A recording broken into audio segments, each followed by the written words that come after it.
Someone once said that traveling is the only cure for the melancholy of settling down. You start by feeling the need for an adventure, and then you begin to look at maps. Soon you find yourself making financial calculations based on ridiculous optimism. Then, when you wake up, consume the thoughts that have no bearing at all on your present situation. You are on your way. The rest follows quite naturally, until you end up, as I'm here, stuffing things into a bag and getting ready for a journey through Turkey, Iran and Pakistan.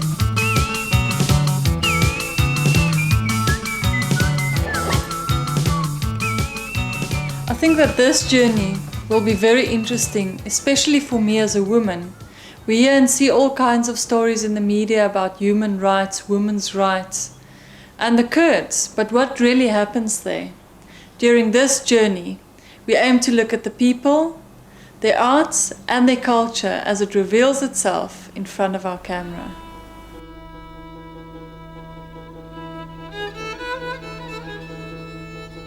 Ancient Turkey saw many powerful empires come and go. Mount Nimrut in central Turkey is a mind-boggling example of human achievement. An egotistical pre-Roman king, Antiochus, ordered to have this combination tomb temple constructed on its peak, roughly 50 years before Christ. An earthquake toppled these heads in the 50s, creating a bizarrely chaotic look.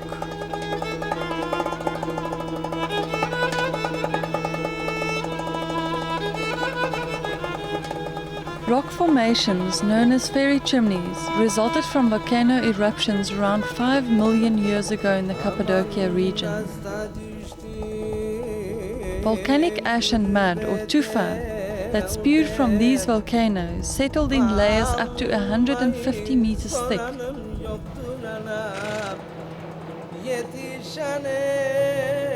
Over eons, wind and flooding rivers scoured canyons, valleys and rock pinnacles into the porous stone.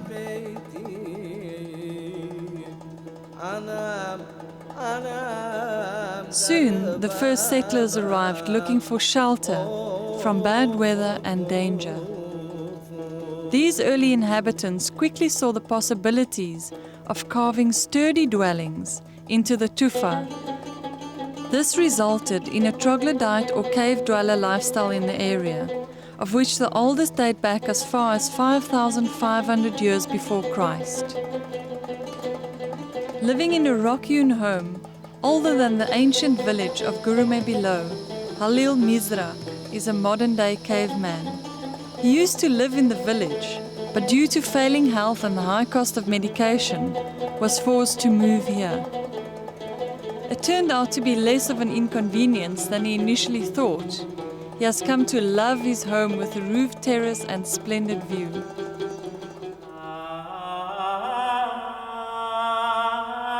In ancient times, farmers worked the fertile valleys while holy men excavated chamber tombs, graves, shrines and entire churches from stone. 1600 years ago, the first Christians started to settle here.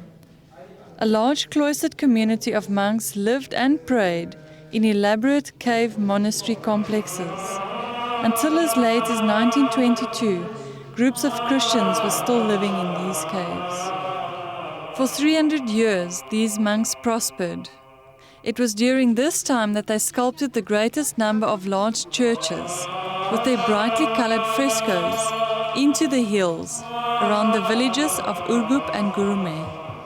These paintings, now heavily vandalized, are the most comprehensive collection of Byzantine Christian art in the world. More than 250 rock-carved churches have been counted in a 100 square kilometer area. Wood for building was scarce, and early residents found it much easier and cheaper to hollow out cliff settlements into the soft rock.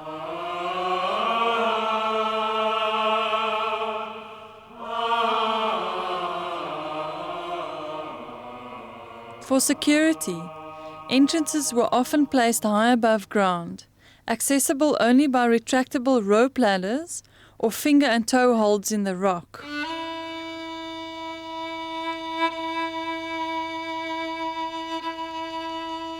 The skill of cave cutting and stone masonry was later passed on from these early religious devotees to Turkish farmers who settled here.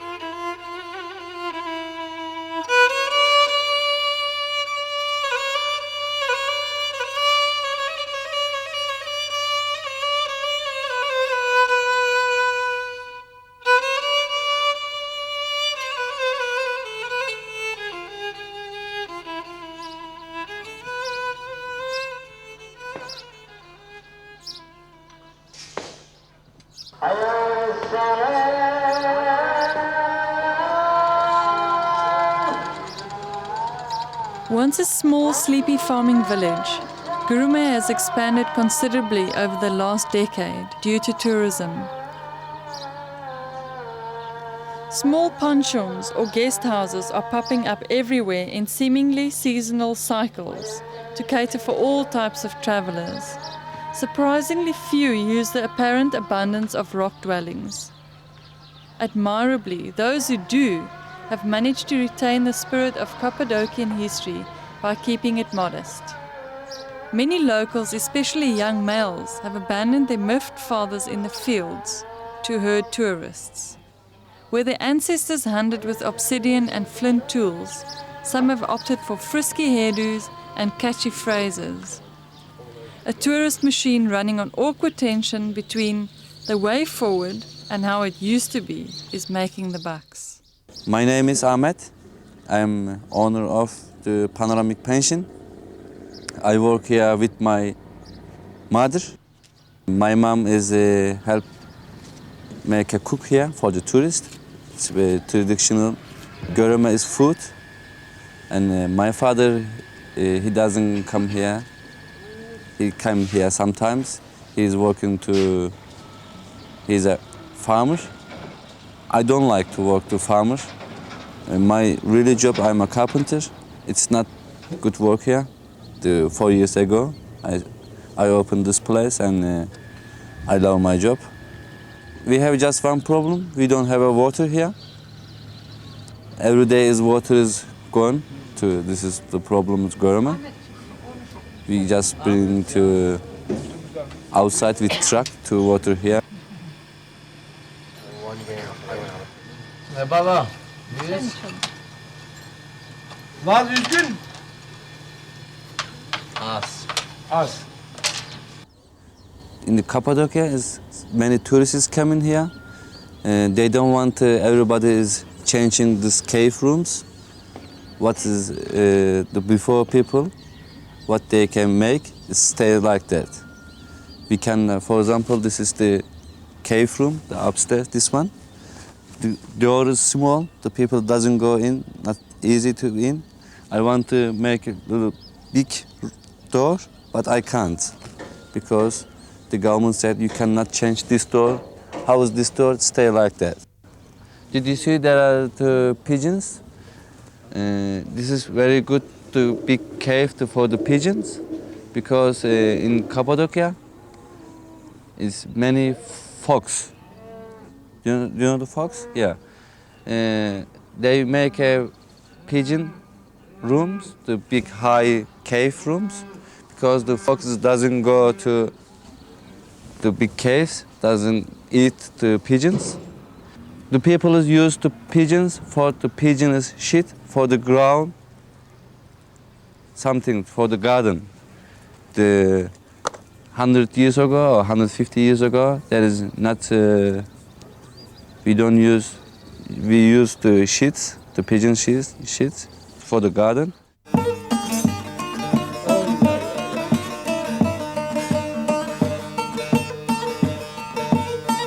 Odaları köşeli oy oy, odaları köşeli oy oy, gülü reyhan düşeri, belli de ferdenler.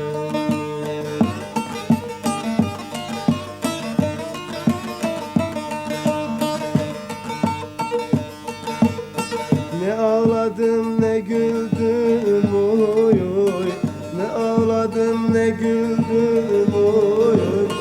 Ben bu aşka düşerim Meyde Feride'm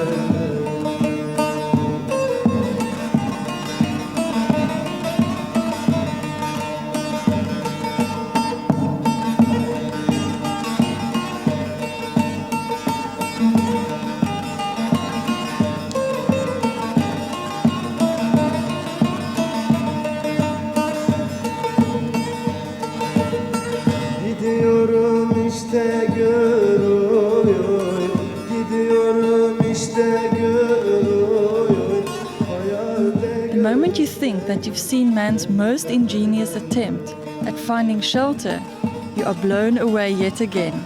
Whole cities like this one called Tatlaran are carved into the bowels of the earth.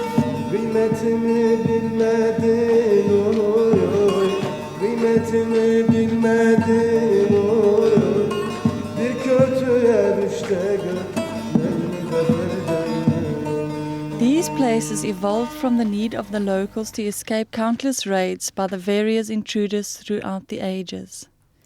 2,000 years ago, frantic villagers found that the only solution, apart from moving somewhere else, was down into the tufa. Some are as deep as 8 floors and can accommodate up to 30,000 people, including the animals.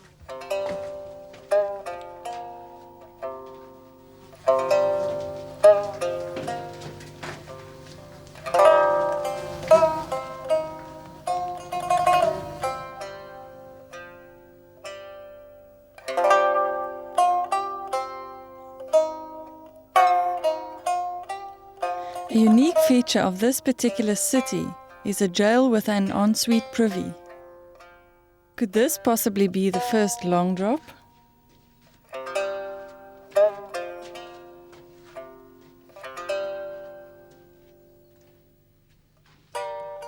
It is estimated that in Cappadocia, in an area 25 kilometers square, there are between 150 and 200 of these underground cities. Hundreds of tunnels lead off one another in a maze that turns and curls like dished up spaghetti. Over a period of roughly 400 years, human moles have bored into the earth to survive vicious attacks.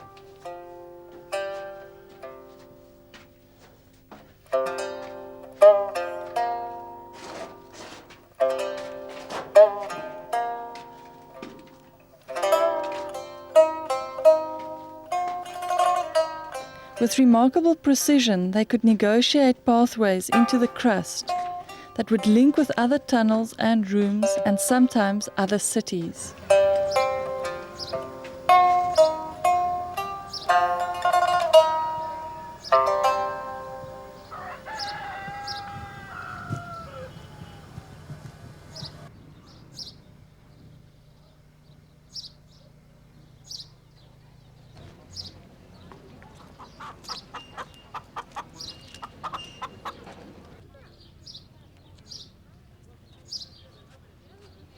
During normal peaceful times, people lived above ground in regular houses. The clever part to all this is that at the first sign of an enemy attack, they would simply disappear through hatches inside their houses, into tunnels connecting each house to the town below, taking their prized animals, children and food with them. With no one to kill, nothing to eat and little to steal, the total absence of an enemy must have perplexed the peeved raiders.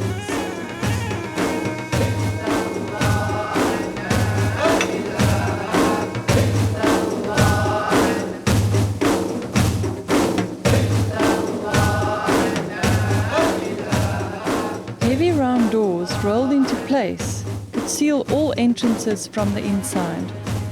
Holes in the center of the doors allowed the people inside to spear the enemy through. Sometimes they poured hot oil onto the enemy, who could only enter in single file.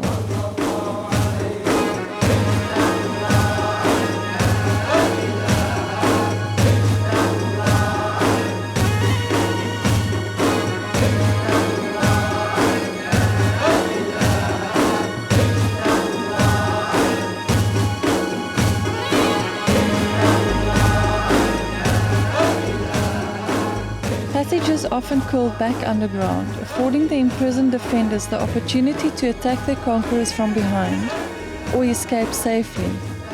Usually stables for the animals were situated on the first floor with kitchens, wineries, storage rooms, churches and schools further down.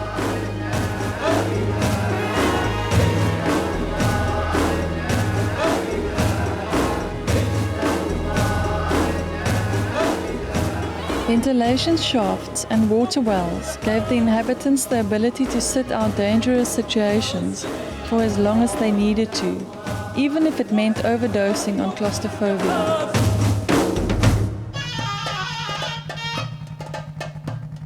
Due to large concentrations of chlorides and sulfide of sodium and potassium, the water of Lake Van in eastern Turkey takes on an azure blue color. According to ancient legend, the Garden of Eden was located on the southeastern shores of this 3,800 square kilometer freshwater lake. The alkalinity of the water makes it undrinkable but good to swim in, and if you wash your clothes in it, you need no soap.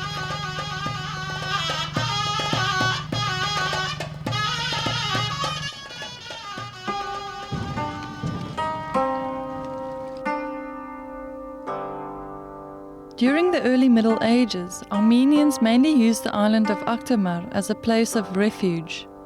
A lot of building happened here on this tiny island. An early king even had his palace here. The only structure left now is an Armenian church, the Church of the Holy Cross, built 1,000 years ago.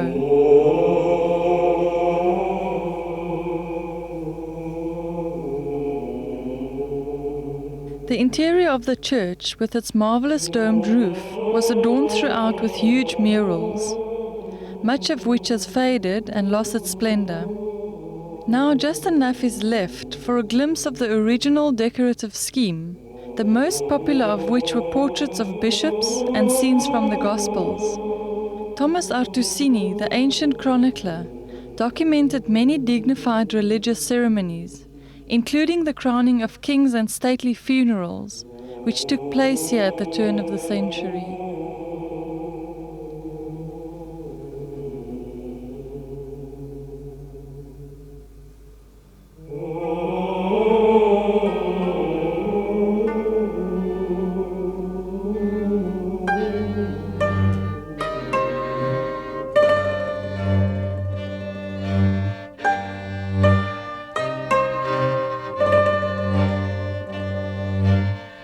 The most special feature of the church is the rich display of figures and ornamental friezes adorning the exterior of the building.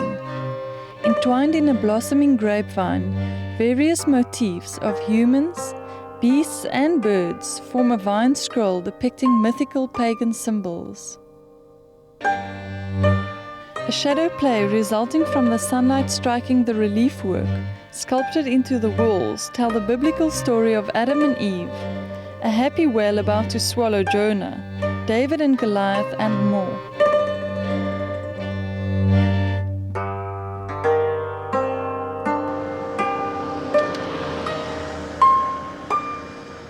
Eastern Turkey is a rugged, sparsely populated area with few big towns and a neglected infrastructure.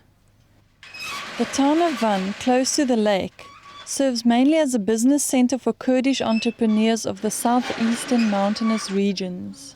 Often closed to foreigners because of political turmoil, it's a seedy, smelly town where the break of day signals a welcome retreat from tacky hotel rooms, with scuttling cockroaches and teeth-gnashing germs in the shower.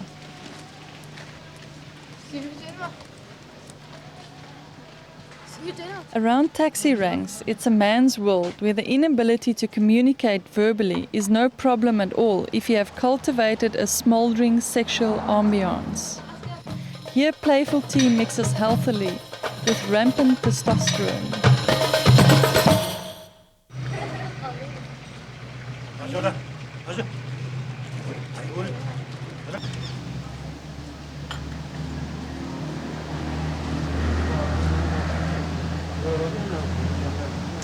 It's 6 o'clock, we're in Van.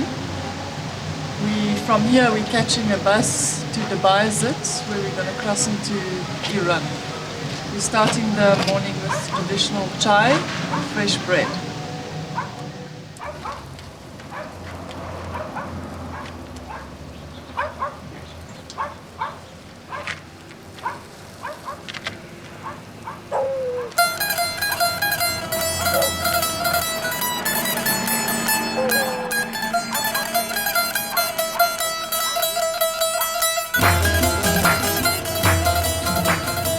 "35 kilometers from the Iranian border is Dubai-Zit.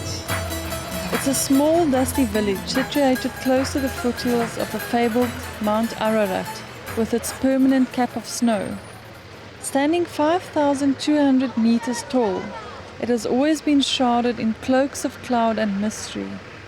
Countless scientific, archaeological, and Christian expeditions, with visions of Noah's Ark resting on Ararat's summit, have been launched from here over the past century and a half.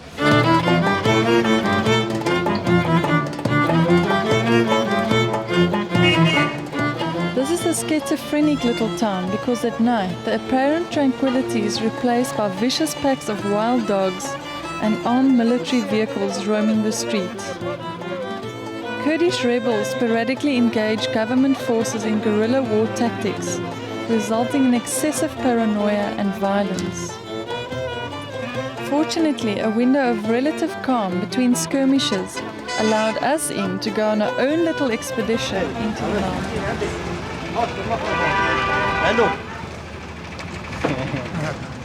Instead of escaping the brutal midsummer heat in air-conditioned luxury, our driver promptly switched the heater and fan to full power.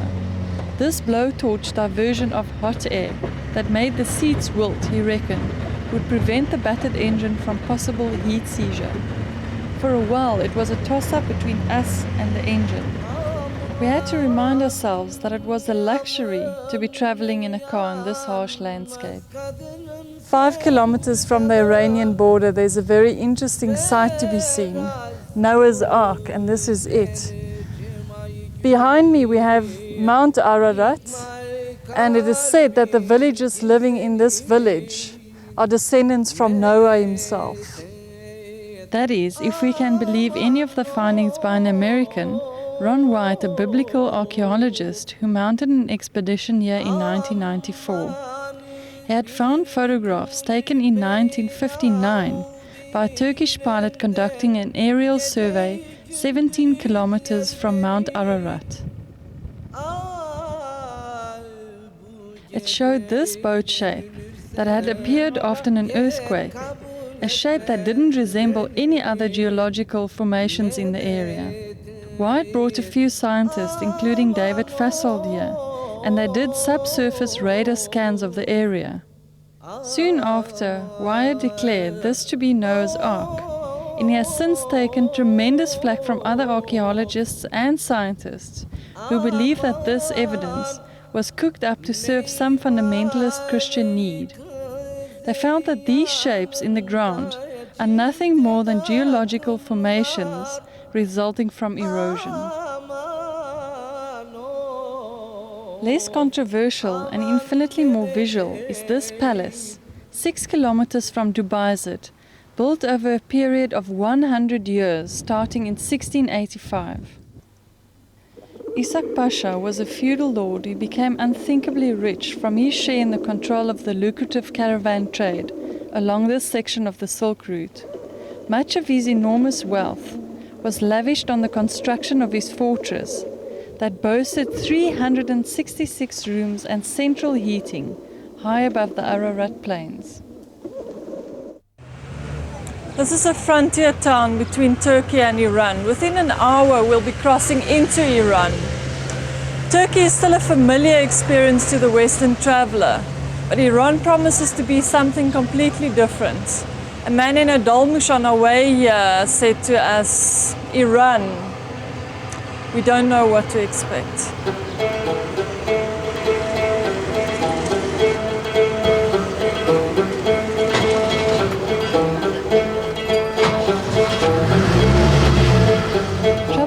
sooner than we expected in the form of this adamant driver with car problems who wouldn't let us go. We could sense that his exaggerated positive attitude was propped up by his need to keep the money we had already given him safely in his pocket.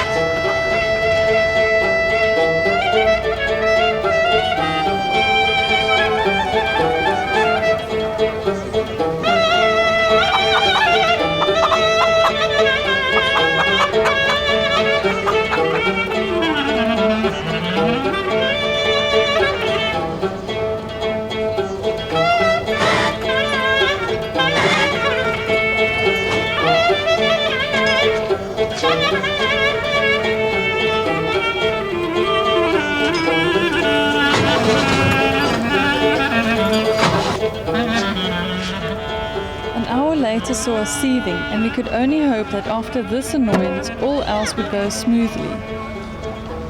An early inconvenience would clear the way for easier travelling later on, we convinced ourselves. That was until we had to cross the border.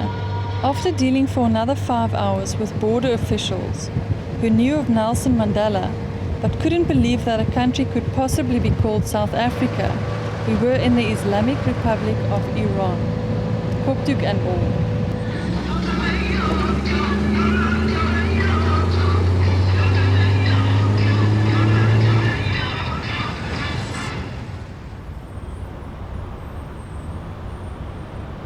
On our arrival in the Kurdish town of Sanandaj, we were stunned to find that this was the only hotel that would have us. We also had to report to the security police, who kept our passports until our departure. No one seemed to be able to understand why we came here. With hardly any English spoken, it was pretty hard to explain the notion and purpose of travelling. Luckily we met Nasser, himself a Kurd, who befriended us and showed us around.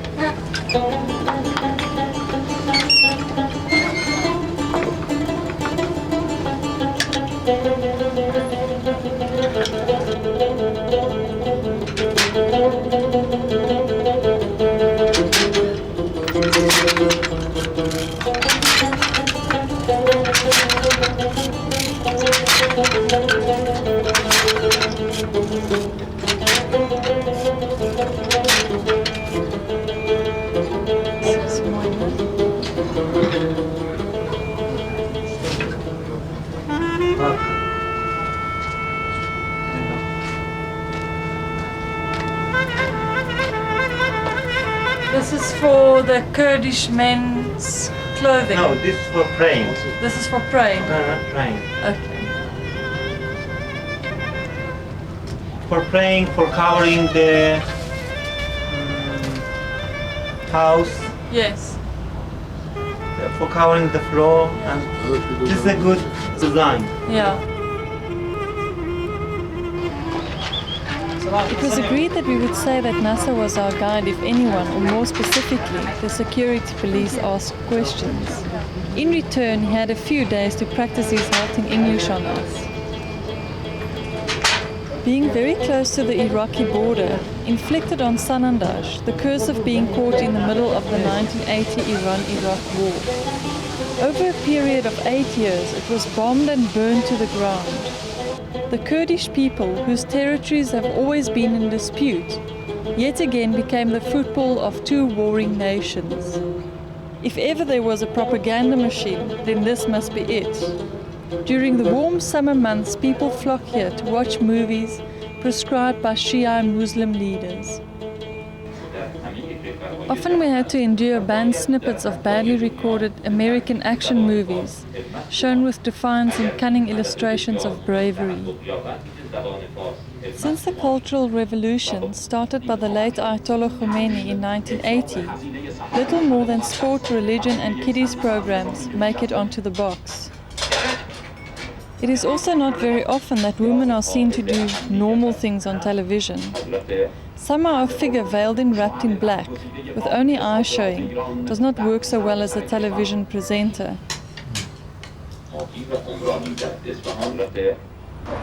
One ticket? How much?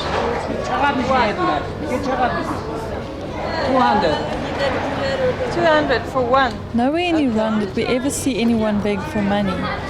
Here to live is not expensive, and although Iranians are very hard workers, jobs are scarce. While many rely on truly creative means to earn a living, others seem to think that learning English will ensure a better future. فارسی فارسی Setting yourself up with a bird like this will have its rewards, as long as your customers can read squiggly messages written in Farsi. Although respected in his community as an English teacher at a local school, Nasser doesn't earn a lot of money. Making ends meet while building his first house in a suburb where only teachers live is not easy. Government support me by,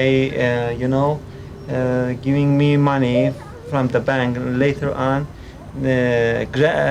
gradually I will pay the money. I will repay the money to the banks.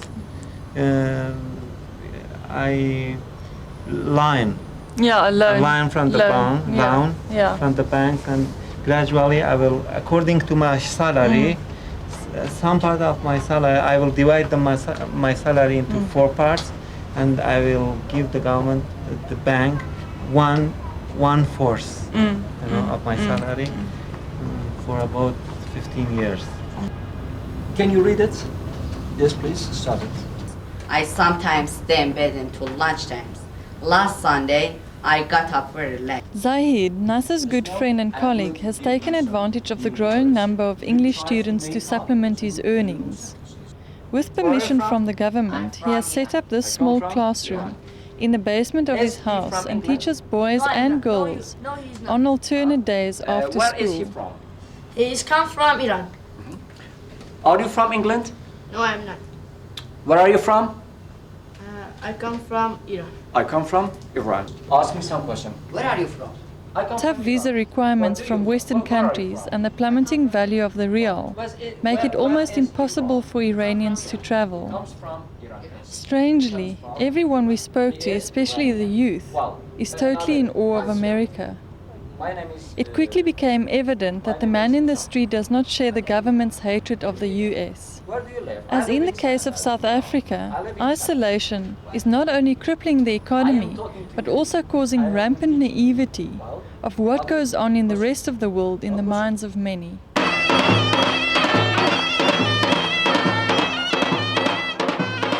Under traditional Islamic law, harsh measures are taken to control all aspects of human behavior. Only at weddings, held privately behind high walls, will women discard their veils and will dancing occur, all of which is illegal. With police prowling the perimeter, defiant guests steady their nerves with glasses of traditional strong tea.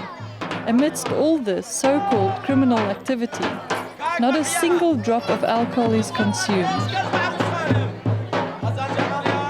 As is customary, the bride and groom each have separate parties for their family and friends, who shower them with gifts and money.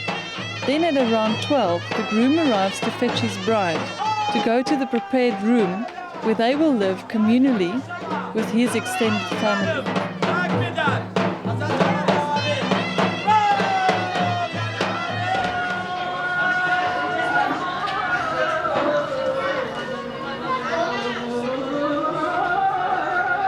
Shiraz in southern Iran is associated with 2 of Iran's greatest Persian poets, Sadi and Hafez.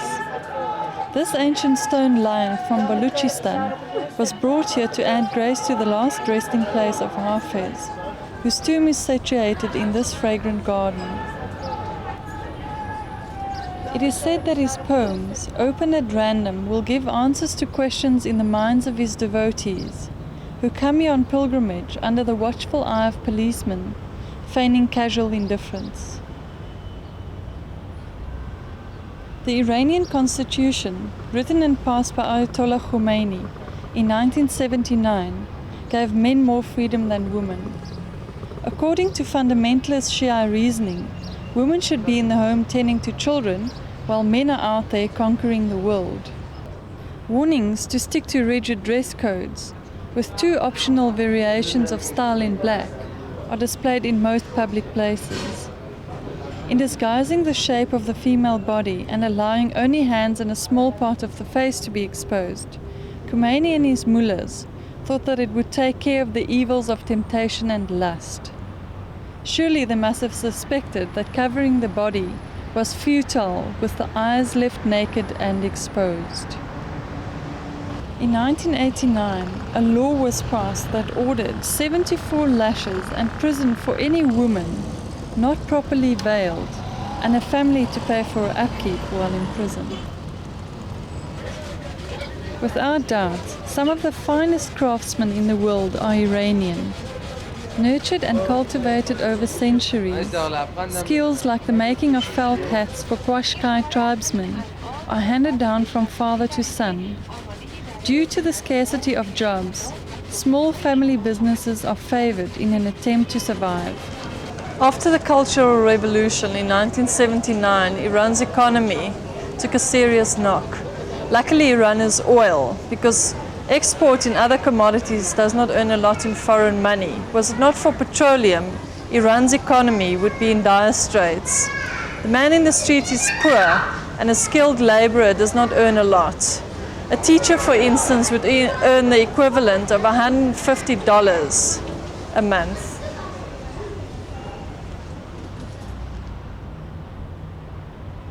Throughout ancient and medieval times as Persia, known today as Iran, being at the center of trade between remote Asia and lands around the Mediterranean Sea.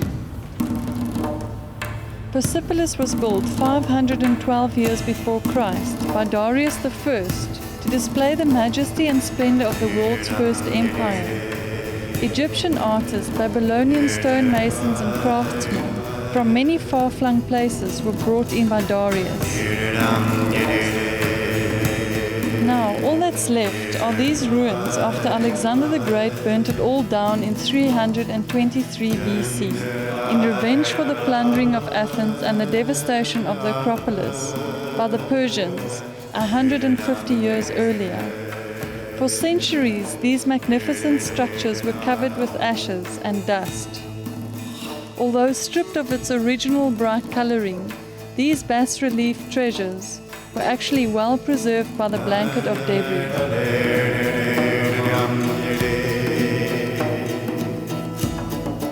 4 Persian rulers lie buried here, 3 kilometers from Persepolis, in these lofty tombs. Later, Sasanian carvings depicting King Shapur's triumph over a Roman king were added below the tomb of Darius I. When you are on a journey, it is most important to be extremely cautious of what you eat or drink. This, for instance, would be a definite no-no in any situation. We knew it, but ate it anyway, and paid the penalty, leaving us weak and infirm when we arrived back at our friend's house in Sanandaj at supper time.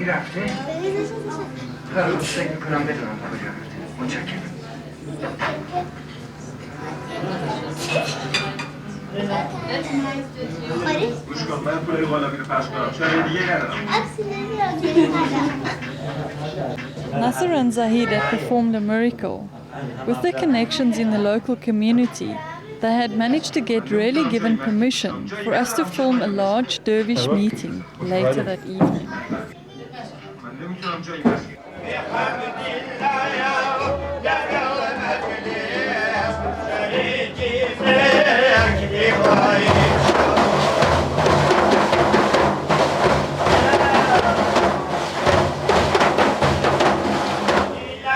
The Qaderi dervishes of Kurdistan are mainly to be found in Iran, Iraq, Turkey and Azerbaijan, with smaller groups in India and Ethiopia. It is a breakaway sect of Islam which was developed in the 12th century.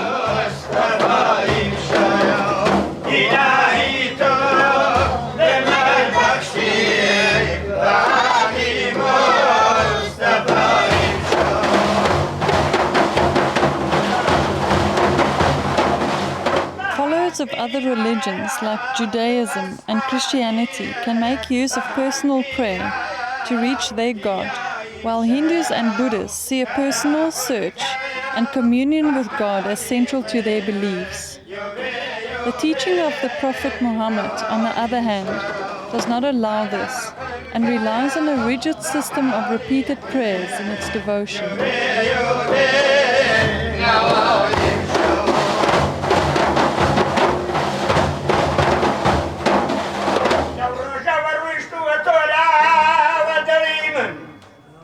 Various mystic orders were formed after the death of Muhammad in a desire for oneness with God in a different way. Known for their fierce individualism, which constantly bring them into conflict with all the nation-states within whose borders they live, many Kurds have adopted the belief of these sects. Qadiri Dervishism, more affiliated to the Sunni than the Shia branch of Islam, is one of the largest of these groups.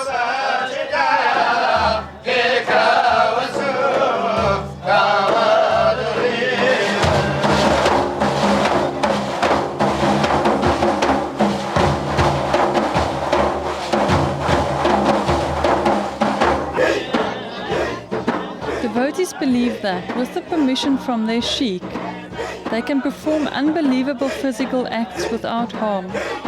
With the protection of God and the Prophet Muhammad, they believe they are able to perform such acts without suffering any pain or injury. These dramatic ceremonies, where such rituals are practiced, are known as zikr and are performed separately by men and women alike.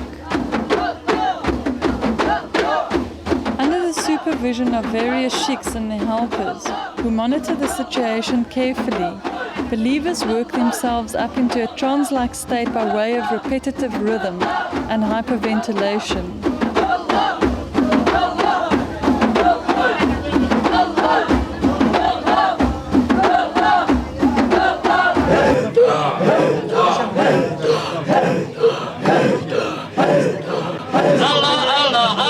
Over a period of several hours, the tempo is successively raised and lowered, with the pendulum on each upswing going higher and higher.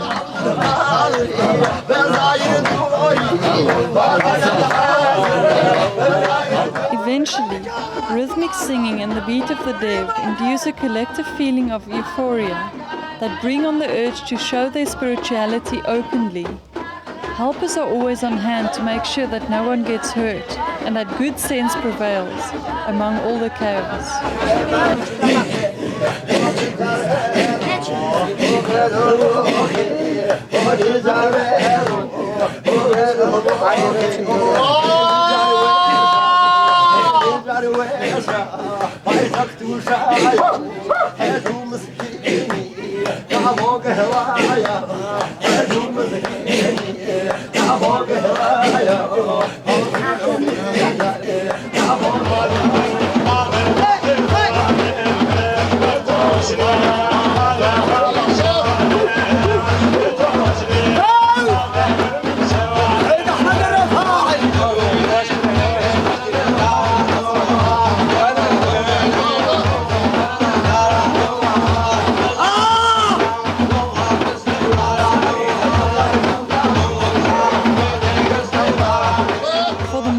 Perform these acts, complete trust in their salvation take control of their brain, and all other thoughts are pushed aside.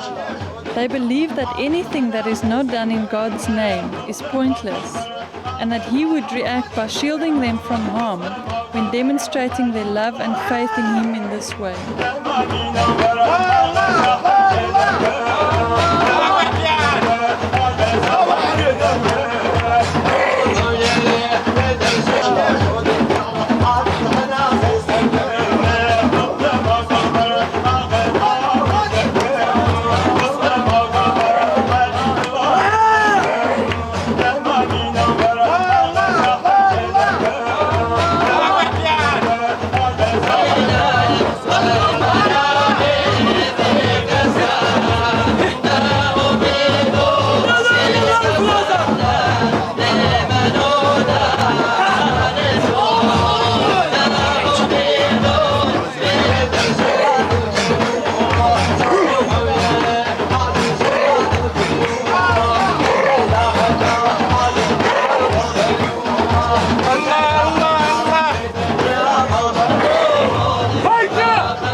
To us as Westerners, this might all seem strange, but who are we to judge? After all, the wide selection of experiences to be sampled across the globe is the ultimate reward for the hungry traveler willing to explore.